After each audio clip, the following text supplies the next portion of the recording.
Hey guys, so welcome back to another Handguard Guns video.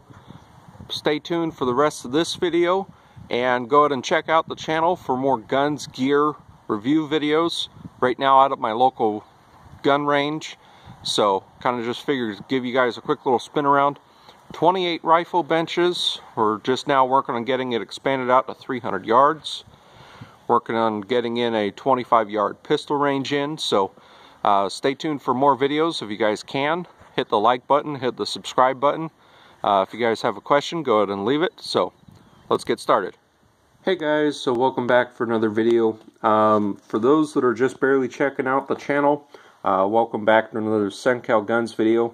So going to be doing a little review for you guys this evening, dealing with the rail assembly that's sitting here. So the rail assembly is a Ames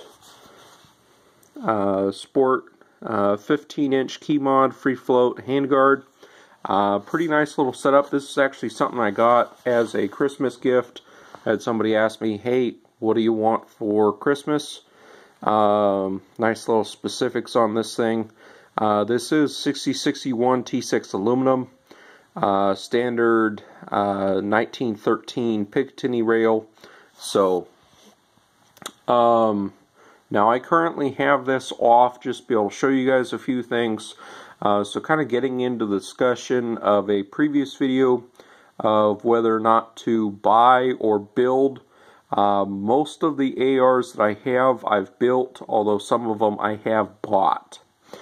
Also, to answer one other quick little question that has come up, no, the AR that you guys have seen in the video, that is just my AR that I call my R&D, something that I use for testing this product or that product on. I do have other ARs. So getting into this, this is a Anderson stripped upper, standard flat top, so this thing is already set up for putting optics on top of. Now guys that are wondering, when I say stripped, there is no bolt carrier group, there is no charging handle, there is no forward assist, and there is no dust cover. For those of you that are going to be purchasing and wondering what all those different features are, the bolt carrier group is basically what holds the firing pin and is loading and unloading rounds into the actual rifle barrel. Charging handle is what you're using to cycle the bolt carrier group and be able to cycle it and load it. The forward assist, some people use them, some people don't. There's kind of two major opinions on them. One is if for some reason you guys are not cleaning your rifle properly, it gets you a little bit extra life out of it because it's not wanting to go full into battery or it's not wanting to work right. Also, these were originally designed for the standard M16s as a aid device to be able to shove the bolt all the way into battery. Dust cover, real kind of nice feature.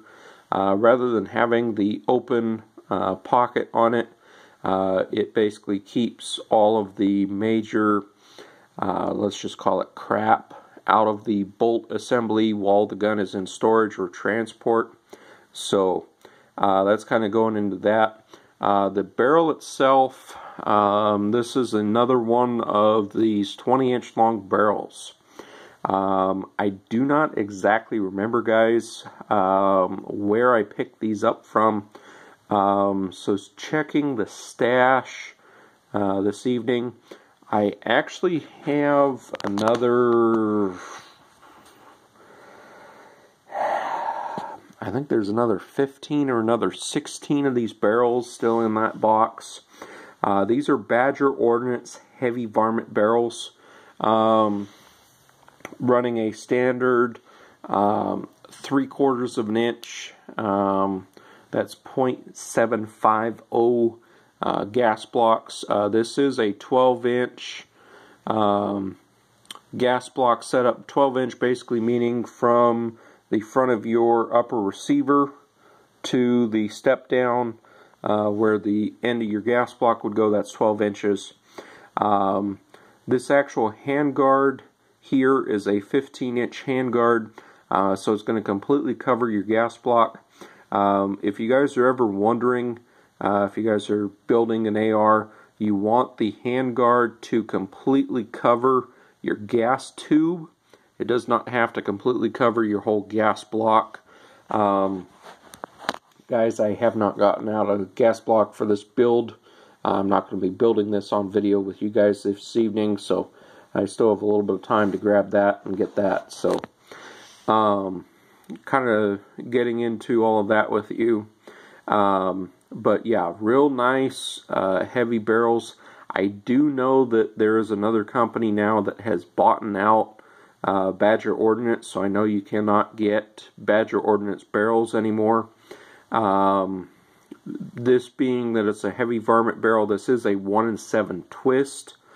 So this thing does love to eat the heavier grain rounds. This thing does really terrible with standard 55 grain, 5.56, 223, 62 grain. It does okay. The stuff I've actually been running through it recently is either the 68 or the 77 grain. So a whole lot heavier round than what you normally run through a standard AR rifle. Cuts through the wind really nice, and has a little bit more velocity and bullet energy. So getting back into this AIM handguard, I really do like these. They do come with the barrel nut to be able to mount these with. Also, these have a nice little 2-tab system that you guys can see right there. That physically actually goes over the top of your receiver.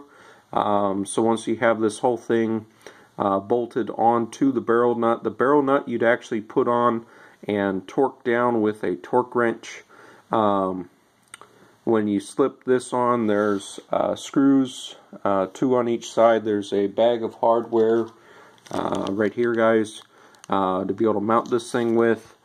All of that I would torque down when I'm going to install this.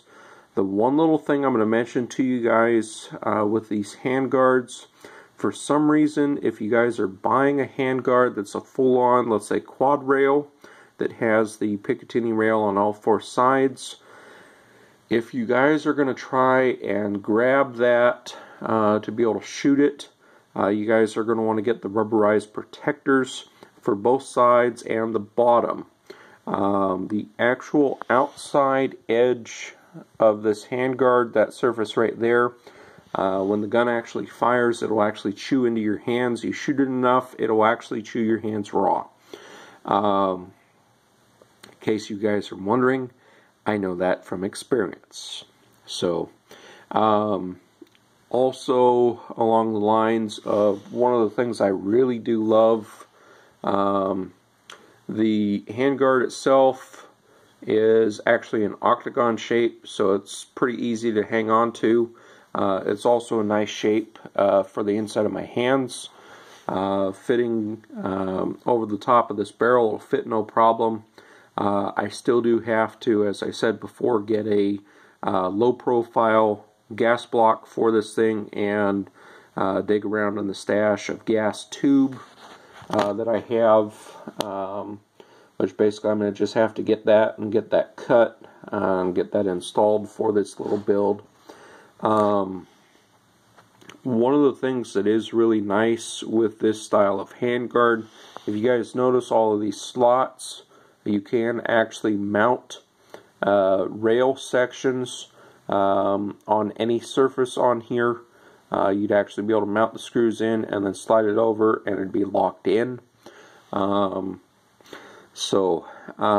instance, if you wanted to put, let's say, a bipod on the front of this or something else, you want to run a flashlight, something else, that would work really well. The other little thing I was going to just mention to you guys, If you guys are running a AR and you're going to do the flip up backup sights, make sure if you guys are purchasing, let's just use for example the Magpul.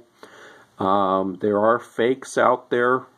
There are also on the Magpuls themselves. There are Magpul products that are built specifically for airsoft.